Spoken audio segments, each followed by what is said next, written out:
Olive tree pala yan. Oh. Bakit ganyan? Human Rome. Oh, may ano sila, olive tree sa loob talaga. Sana may Hi, orange. where are you? La Trattoria Marrakesh. Sana may orange tree din sila sa loob para mas maganda. So, not for swimming. It's just part of the aesthetic. Aesthetic. It's just part of the experience when you eat here. So, fully booked siya most of the time. Kaya kailangan ng reservation. And it's better siya sa gabi kasi may mga lights, candles, and everywhere. The price itself is affordable naman. Let's see. Of course, affordable. Let's see ano ang lasa. Tsaka presentation. But the reviews told us that the food is nice and they're serving Italian. Then let's see kung ano yung presentation, maganda, malinis, yung parang appetizing na siya by looking at it pa lang. Like kasing aesthetic ba siya ng place, isn't it? Kasi parang nice. So yun, book it first kasi hindi sila nag-accept na walang reservation. And they reconfirmed last night if we're going. So yeah, laging chine-check kung tutuloy o hindi. Yes. Yun. Just visit La Trattoria Marrakesh. Bye! Siguro kailangan ko na ng sauce sa gilid or Feeling ko design lang yan. feeling ko carrot puree. Kainin natin yung tartar lang muna. Alam mo, natutunan ko lang tong tartar na to dahil dun sa boyfriend ng kapatid ko kasi diba chef siya and they're serving tartar which is beef and salmon dun sa Masarap. sa restaurant ng boyfriend niya. Punta ka na dun? Yeah, it's like a fine dining one but it's like a brasserie. What's that? Brasserie. Pinakamataas is fine dining, parang after fine dining is brasserie. Pero may mga course din na food. As in like may nagsiserve like everything. Like parang fine dining na. Kung sabi na, fine dining na yun.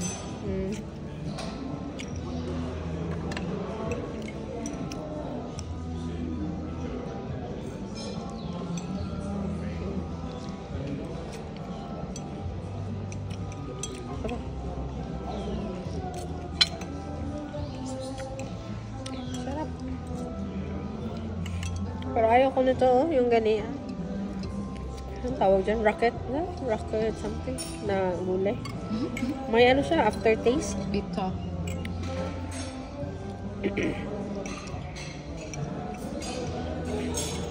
So, masarap siya. Pero mas gusto ko siya na pipino na lang at saka patis.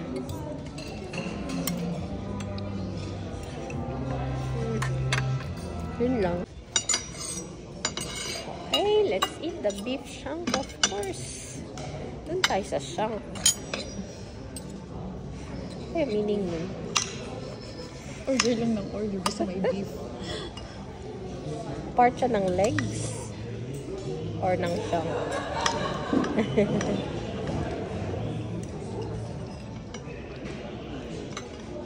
Okay. And then, kuha tayo ng pansit. Pansit. Kalmahan lang natin guys kasi busog kami sa breakfast. Una. Kalawa, wala kaming activity. Siguro babatsa kami para may experience lang. Kasi may time naman kami. Let's see kung worth it ba talaga ang batsa. Tingin mo.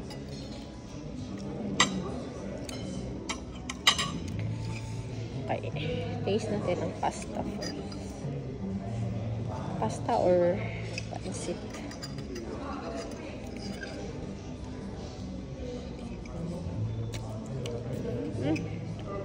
Basic.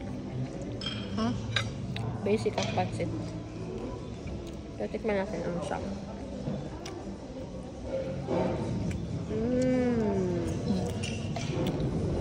Hindi. Parang masarap. Parang ano,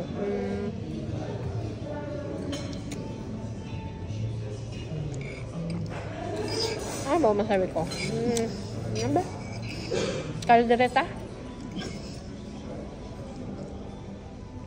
Parang may parang ano lang sa Pinoy.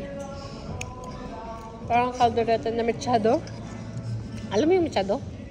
Nalasahan mo na yun? May peanut butter? Hindi. Kare-kare yun. No. Mechado? May peanut butter? Yeah, there's one na meron ding peanut butter. Talaga? Aside from kare-kare.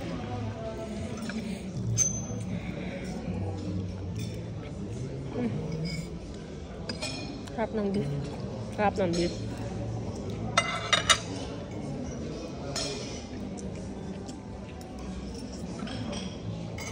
Una, malambot. Kalawa, flavorful.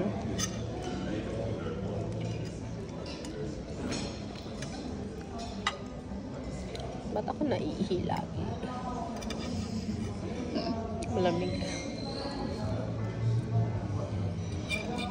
Sasabihin na naman ng batcha, 2 hours wait. Ha? Well, lahat naman ng videos nakalagay talaga mag-aantay ka. Ibig sabihin, ganun talaga siya ka. Ganun ka maganda. Kasi kahit lokal, hindi lang naman mga turista yun. So, let's try the gambas. Fettuccine. Sarap yan siya. Sarap. Parang hindi siya shrimp. Prawn ata Mabigat siya. na yung tiyan ko, puro pasta na pinakain. So, ganito siya kalaki. Huh? Prawn. Lah, may gulay. Ay, soto kayo mainit ang pasta. Okay.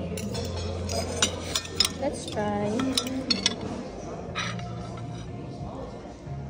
Init pa. Anong gusto mo sa pasta? Mainit? Malamig? Init malamang. Lahat ng pagkain gusto Diba, ko malamig. ang spaghetti sa Pinas malamig. Ay, hindi. Iniinit ko yan. Ako din. Gusto ko Hindi ako yung bagong luto. kumakain ng hindi mainit. Kaya Okay. yung appetite ko, 0 pag malamig yung food.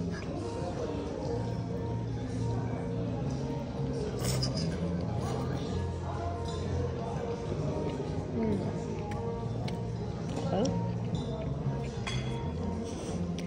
Creamy. Parang same ang pasta na ginamit sa dalawa. Hindi ko lang gets bakit may pasta to. Para may sides. Mas better siya kung potato, no? Suggest mo nga. guess. Potato or veg? I mean beef? Pasta? Parang, Beef alone. or beef alone. Pero mas maganda kung may sides, no? I think the pasta itself parang hindi okay. Harap. Sarap ng prawn. Hindi matigas. Hindi dry. Sakto. Nag-grill nila. Hindi ako nare-reply ni Chris. Anong reply niya sa'yo, girl? Hay nako. Ito ay creme brulee pistachio. Kang sumali. Sarap. Sarap. Moroccan way.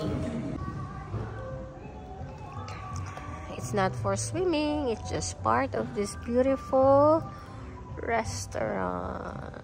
La Trattoria Marrakesh.